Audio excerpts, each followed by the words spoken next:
I probably have had the least amount of sex in my bed. The kitchen is highly utilized. But I mean, different parts of you will never look at my kitchen island again if I told you some stories.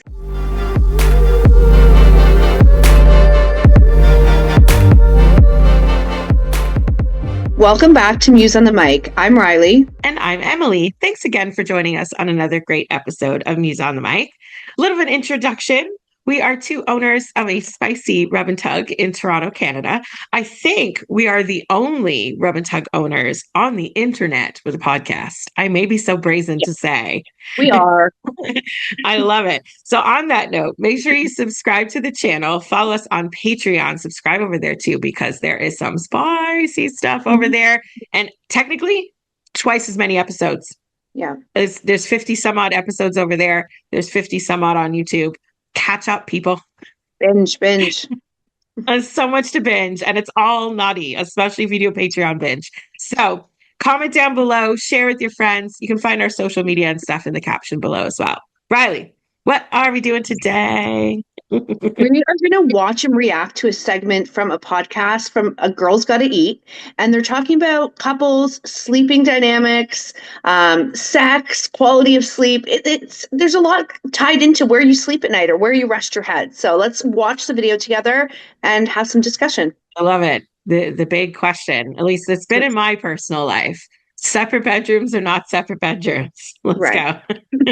We do have a survey that was conducted in 2021 that says only 2/3 of Americans want to share a bed with their romantic partner. It's kind of stunning, like how many people actually don't want to do this. Totally. And sleep experts, the ones that I spoke to were like, I have no concerns about this. The relationship experts I spoke to had no concerns. The people that did seem to have concerns were sex therapists and couples therapists. Okay. But the actual like neuroscientists were like, no, better sleep leads to better sex, better intimacy. My least favorite type of sex is get into bed, pajamas on, and then have sex. Yeah. It is the least spontaneous. It's the least sexy. We do it. It's great. It's intimate. But that is my least favorite type of sex. Yeah. Is ready for bed sex. Yeah. But then Raina, she made a point. She's like, but I love morning sex, which you lose a little bit of that. Okay. But you creep into his bed in the morning, you slip in there. But to me, I'm like, sex and sleep are different. I mean, sleep, you're unconscious. Like there was a quote in your article that was like, what do I care what we do when we're unconscious? Yeah. I love that quote. So I think it's funny that plays into it. People associate getting in the bed and sleeping with sex. And I don't really. So I love this topic because I have some big opinions about it. No. But I felt like, right. Aren't we surprised? Me? Yeah, they're huge opinions, actually. I feel like they touched on many like great talking points or like subjects, and yet it felt very convoluted to me, as if like they're kind of mixing concepts together, or even like different professionals expecting the same responses or results from these completely polar opposite therapists and experts. I was just like, wait, what? Like, hold on, pause. Like, back up. Y'all are confusing me and maybe yourselves or something. Like, I don't know how the rest of the discussion went. We're obviously just reacting to that clip, but I'm not surprised about the stat of 2/3 of people either wanting or not. What did I say? Want to share a bed.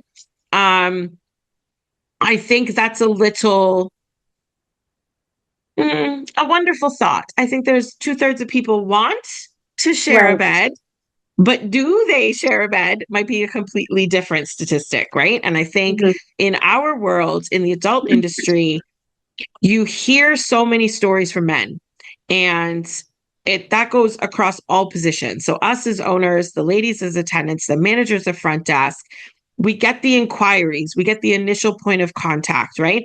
We get the questions, we get the lengthy emails, the heartfelt stories of people that have been in sexless relationships, that live in separate bedrooms, sometimes separate floors. You know, he lives in the basement kind of vibe. And we see firsthand, day in and day out, by the dozens and dozens, of how ineffective that is at maintaining healthy relationships. But I think as much as somebody might want to sleep with someone, sleeping beside other humans is chaotic just in and of itself. right? Think of when you're a kid and you go to your first sleepover party. Okay, there's excitement and you stay up too late, but nobody comes back like well rested. Your Right. kid's a nightmare the next day because they got no sleep. They not got no REM. Like there's no quality in there. They're going to be recovering for 3 days and a shitty student on Monday. Like it's Yeah. just the way it's going to go. When you have two young kids that, let's say, share a bedroom and they're sneaking into each other's beds at night, or like Mhm. one's crawling out of the crib and breaking out of jail, like that whole that's chaotic sleep. Mhm. If a mom is constantly sleeping with her toddler and not going back to her adult bed, she's having interrupted chaotic sleep. Like Mhm. to cohabitate with someone in that manner is, of course, a sleep expert is going to say this is not great. But if being in the spare room means you get your 8 hours in, then yay. Yeah. Because sure, you're analyzing it from the neuroscience aspect of sleep quality. You're not Mhm. talking about the relationship or the reality or the functionality of the human the next day. So yes, in concept, a great sleep could lead to more energy for sex or for all your things the next day. Yeah. Ask anyone who gets up early to go to the gym and sacrifices that extra hour of sleep. They don't wake up bursting with gym energy. Like, let's be real Yeah. here, right? It's got to balance. It's got to be realistic. And so I'm not at all surprised that couples and sexologists and sex therapists were like, yeah, no, that's not a flex. That's not going to help your relationship. If you want to sleep alone, be alone. Like, it's Right. just, and I feel like it sounds very like form and final, but exactly, period. Like, that is the statement, right? And Yeah. I know it's controversial. I'm so mixed on it because I think a lot of couples, and I can speak for myself as well, I probably have had the least amount of sex in my bed. The Mm, kitchen is highly utilized. But I mean, different parts of you will never look at my kitchen island again if I told you some stories. Anyways, I don't think the bed is where sex needs to happen, and especially when I'm tired and about to fall asleep. But I sure. think there's, from an intimacy standpoint, it's time to have that, like, it could be a 2-minute conversation or just a sentence. It's just each other's legs, touching each other. There's human contact that keeps you connected as a couple. But I do also think quality of sleep, especially for women, listen, we require more sleep. Like Yep. it's proven. Um, I think to have a quality sleep, that we're doing more. We're business owners, we're mothers, we're doing all the things. And for the men as well, we need to be rested to be the better wife, the mother, the employee, or whatever we're doing during the day. So that is extremely important as well. So I don't think there's a one size fits all answer or for each couple. But I mean, I've slept with many disruptive sleepers or men or even children that Yeah. honestly, for me, I sleep best alone. Do I think if I was ever in a partnership again or married that I would want my own bedroom? Probably not, because I would crave that kind of human connection. But I see pluses to kind of both sides. It really is about maintaining that intimacy. Yeah. And there's almost a primal vulnerability to sleeping next to another human. Mhm. Technically, if this were different times and we're, the leaders of the jungle, it is as vulnerable a survival state to be asleep, right? You could be cut right in the jugular and you're done. There's the lion dead in the Right. forest, like not in the forest, jungle, but like it's a trust. It's think of the awkwardness the first time you sleep beside somebody. Right. You don't sleep restfully, first of all. At least I never have a first sleepover. Mhm. Um, not only self-consciousness and beauty and all those things, but like it's that like you wake up, you turn over, and there's a human there where you're not Right. expecting a foot to touch your foot, and then it half wakes you up and all those little things. But on that same flip coin, y'all could be in the middle of an argument, which I don't suggest going to bed angry, but let's say you do, or just, put a pause on things and go to bed. It can be physiologically reassuring that your Right. partner leans over and touches you in the middle of the night. It may piss you off mentally because you're still mad at them, but it might slow your heart rate and put you back into a deeper phase of sleep because there's a comfort there. Because of that survival instinct, you build a trust. You trust that Mhm. this person is not going to take your life. It sounds dramatic, but They're not going to take your life while you're sleeping, while you are unable to defend yourself. It really is a primal instinct that way. So I get why people long for it. It's also one of the few things that separate you. I mean, once you're out of sleepover phase as a kid, it separates you from being a romantic partner to being any other close person. Listen, we have not had sleepovers. I'm sure that would disappoint our audience. We're as close as could be. Now, would I trust that you wouldn't cut me in the jugular when we're sleeping? Of course. But if your foot touched my foot, I'd still be startled because I haven't slept beside a human in years, right?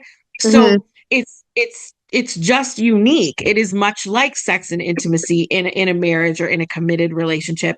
It differentiates your other intimate and close connected relationships. And so from my experience, especially, but also what we witness in our day to day, when you start to separate or take out those pieces of connection time, the pillow talk, those little touches, the rollover and cuddles in the middle of the night, the middle of the night sex opportunity that comes up once in a while, all the things, the morning sex that she mentioned, all of those things are part of the connection. It's almost like you got to trade off a little bit of disrupted sleep to have those connections. Now, I've been in 2 sexless relationships, long-term, lived together.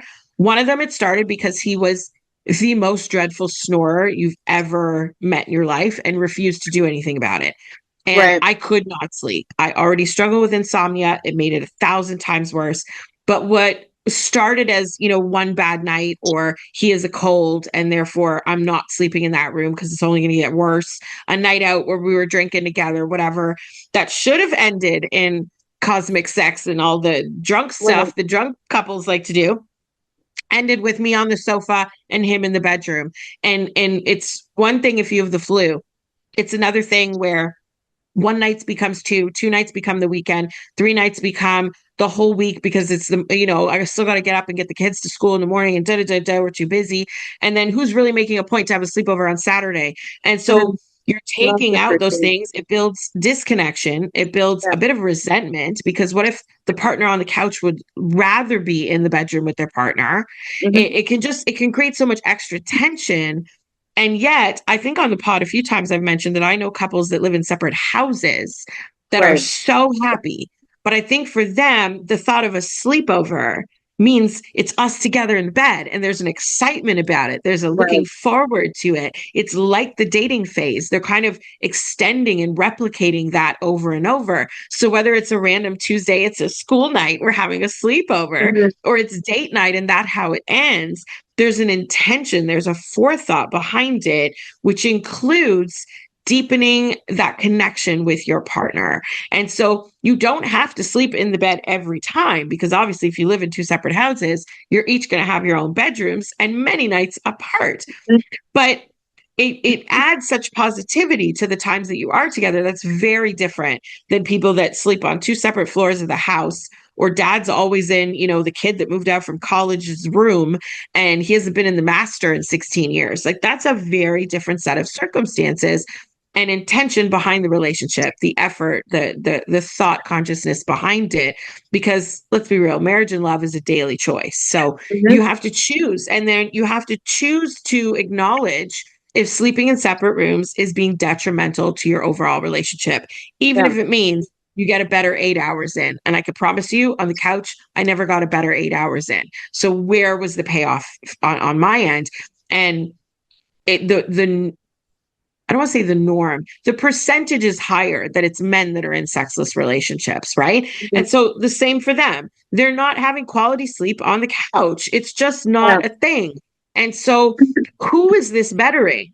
Okay, so wife has a better sleep for 7 hours that night, but then she wakes up to a less effective marriage every single day. And so how is this better here? Of course, sex therapists and couples therapists are saying, no, don't do that to your relationship. Go to get your sleep apnea fix. Like, deal with the root problem instead of causing more disconnect in your relationship. To me, it's symbolic. And that's kind of where it is both sides, confusing as hell. But you have to navigate it in a way that the bigger picture is what we're focusing on instead of the immediate sleep, even when you're cranky and sleep deprived. Guilty. Oh, hey, welcome back to Just the Tip with Riley. So, today we're diving into breath play, and this fascinating topic has two sides. There's the kink side and the tantric side. The tantric side focuses on synchronizing your breath, body's sexual energy, and connection, while the kink side is more focused on withholding breath or withholding oxygen flow to the blood. This can include smothering, ball gags, dom control, or face sitting. Both ends of the spectrum are powerful sexual tools and can lead to more intense orgasms. So in part 1 of our breath play segment, we're going to dive into the tantric side. Let's go, guys. Tantric breathwork is deeply powerful, intimacy enhancing, and can change you and your partner's sexual energy in minutes. Synchronizing you and your partner's breath and bodies is usually done face to face, where one partner's sitting straddled across the other with their legs wrapped around the waist. The base partner, or the structure of this, is usually the one with the more masculine energy. So now you're nose to nose, chest to chest. Your chakras should all be aligned. After a few minutes, you and your partner's breath will actually start to sync on their own. The body wants to be in harmony. Couples will often put a hand over each other's heart, consciously focusing on the rhythm of their body. You can even yin and yang it. One partner's breathing out while the other's breathing in. This is more of an exchange rather than a balance. These techniques are often used in couples workshops. Even if it's non-sexual, sitting body to body, face to face automatically connects you. This powerful practice can intensify sexual connection while grounding you as a couple. Let's face it, guys, when the connection is off, the orgasms are harder to achieve. So this is a great practice for couples that are curious about sexual energy exchange. So join me back here next week, guys, where we jump into the kink side of breath play. We'll see you next week. I wonder if it comes from like a very old school mentality. Like I'm thinking back to like Little House in the Prairie days. Again, I'm aging us. But I think back then the couple sharing a room was very practical. It was more a square footage issue. Like mom and dad would be in this space. Not to say there wasn't any people with money back in those days, but I wonder if that's where it came into play. And now that's the definition of marriage. You share a room, you share a home. And I think, like I said before, it depends on the relationship and what it can handle and survive. But I think there's even women, I can say my mother is one of these, that she is so accustomed to sleeping beside her husband that if he were to go out of town, she would not sleep. Like that is her comfort blanket, and that's what she's gotten used to. So it's whatever you're used to that works for your relationship. But I think oftentimes when things are going negative, like you said, it's the one fight where you end up not coming back to bed that then becomes a habit, and that snowballs. And even a bigger topic than this, if there is children in the home, what are you saying to your kids about a relationship? What are you showing them? That mom and dad are so far disconnected that not only do they only argue and not talk during the day, they sleep in separate quarters. And I don't think that's positive messaging to show your children. Absolutely. What is their vision of a happy marriage then, or a functional marriage? Because some of those kids would swear that they come from a happy home. Yeah. Right. But it's not. And then they're going to wonder why they date how they do when they're 26. Right. And we'll be their bosses going, well, if you want to talk about it, let me tell you all the ways. Right. And you're right. It's when I heard you talk about, like, I guess the tradition of it, it's kind of like cultural, because whether you're in some cultures, like the family home has multi generations. There are smaller homes. There's teepees. Like there was a time where people lived in a cave, and of course you all sleep together. But I'll lean back on the primal thing, because there was an era of humanity where, and the man stayed up and kept watch. Like, you trade off. Like all relationships are a trade off of some sort, right? And you want it to work for everybody. But yes, we all need quality sleep, and we need those private bonding moments with our partner. And so my advice, if I were counseling a couple in this manner, was deal with those root causes first on what caused you originally to have that separate sleeping quarters. But then let's focus, while you're dealing with that, because it's not an immediate fix, we have to find other ways to reestablish that connection. So if you're not normally couch cuddlers, now you're going to be for a week. And then you're going to come back and report to me how your homework went. Like, let's find other things. We don't normally hold hands in the car. Like, we need to physically touch each other. We need to put ourselves in a squishier space.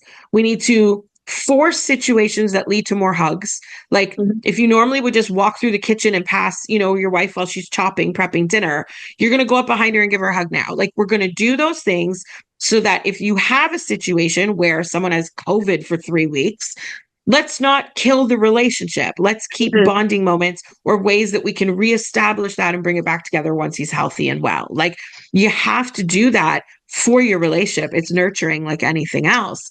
And so the solution isn't just, well, this is how we live. Because sure, it's how you get through your day to day, but it's not a successful relationship if it's causing those kind of disconnects. And it's really hard not to have that effect if you're literally eliminating opportunities for intimacy. How do you expect to have a healthy, intimate partnership when you're taking away those puzzle pieces?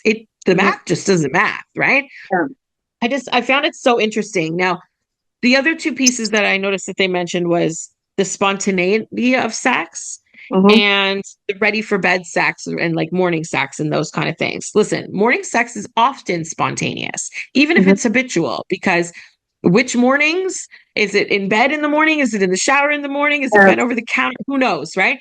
So there's room for spontaneity. But I think it was on one of your tips, you talked about the differences between this expectation people have of sex always being spontaneous and like hot and heavy. And it's not actually, is it? At all. And no, I mean, what is it? There's spontaneous sex, which is the most fun. I get it. And compassionate sex. And there's another type as well. But I think in the partnership, even taking sex out of the equation, if you're laying in bed together, I know a lot of couples that life is just too busy nowadays for most working middle-aged people, that might be their only 3 to 5 minutes to talk about anything. So I think for a connection standpoint, again, even removing the sex, it is really important for couples to have. True. I think you have to manage expectations, right? And when you settle into a relationship long term, things like spontaneity take effort and it takes forethought a little bit, which can seem counterintuitive. Well, if it's spontaneous, then why am I planning it for Thursday? And it's exactly like you said, because Thursday's the only day we have. What's so funny is I saw something recently, and this ties into this, that someone said, foreplay starts the moment your sexual experience ends. So as soon as you have that orgasm and the deed is done, foreplay then starts building up again for the next experience, the next encounter. It's not hours before, moments before, or the day of. It's that constant build up between you. And I think when you eliminate big chunks of what couples do together, that nighttime talk, the getting ready for work, the kiss on the forehead before he leaves, those are all foreplay and part of the relationship. Right. It's a cycle and it's a buildup. You have to create that tension, that sexual tension. Yeah. It's hot. It's vital. It's addictive. It's what keeps long-term relationships exciting. And so, like I said, if all you have is Thursday, well, then you're planning all of that tension built around Thursdays. No different than people that plan a vacation. Let's be real, right? There are some couples that barely get along and speak to each other, but somehow on vacation, suddenly they're hot and heavy little lovebirds. And it's full of spontaneity. And yet you knew when you were flying to Mexico, let's not be too critical here, because spontaneous doesn't have to be like, oh, surprise, like, and consent, right? Let's not shock people that way. But it does take planning. It is a conscious effort. And that includes your decision to have morning sex as well. Now, if you hate ready for bed sex with your PJs on, as I listened to that, I was like, then go to bed naked. What is your issue? Right. Like, well, I mean, who wears put on something? Who wears pajamas anyways, right? It's not Christmas. It's not flannel season. Like, do you? No, toddlers. I feel like children. True. Christmas jammies are cute, but do people really go to bed with the things with the bub flap? I don't know. I don't. I'm a naked sleeper. But like, then put on something with the intention of taking it off. Perfect excuse for laundry right there, right? Which, again, normally we're too busy to be like, oh shit, it's a Wednesday. Let me go put on that thing you like. Like, that doesn't happen normal life, but it can happen in normal life. It should happen in normal life. And if your issue is that you don't like PJ, spontaneous, take it on, take it off, put it on, back into bed, whatever, then put on something slutty, let him rip it to the floor, and then fall asleep in each other's arms. What are we doing, people? Like, this should be simple stuff. He's going to be happy. You're going to be happy. And then everyone gets a good night's sleep after they bust a nut. So what? True. Like, True. yeah. Take your circumstances and work them in your favor. If that's the one circumstance you don't like, then be like Riley and fuck on the kitchen table. What are you doing? That doesn't mean that suddenly you need to take out intimate opportunities from your relationship. Because even if it doesn't lead, listen, if you're wearing really hot lingerie, it should lead to sex. But even if it's not that, maybe it's just a new little satin sleep set and it's a little less trashy. There's no garters and heels and all the things.